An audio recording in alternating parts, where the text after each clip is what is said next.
Hey guys, welcome to Matt Tech. Today we'll be learning how to remove someone from best friend list on Snapchat.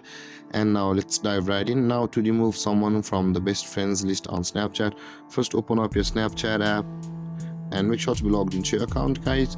Now in order to remove someone from our best friends list, guys, let's go to our friends list. To do that, at the top left corner of your screen you can see a Bitmoji icon. Tap on it, and on this interface scroll down until you can see the my friends. Over here, guys, tap on the my friends, and over here, guys, you can see there is the best friends list. Now in order to remove them from the best friends list, you'll be required to either block them or unfriend them. So in order to do that, let's go to the account, and from this interface at the top right corner of the screen you can see the three dotted icon. Tap on over there and tap on manage friendship, and in this interface you can see the remove friend or the block option available for us.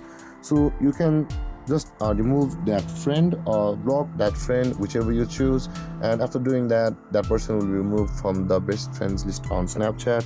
And with that being said, guys, this is how to remove someone from best friends list on Snapchat. And if you have any confusions or questions regarding the topic, feel free to comment in the comment section below, and don't forget to like, subscribe and hit that bell icon for more videos. Thank you for watching, guys. Peace.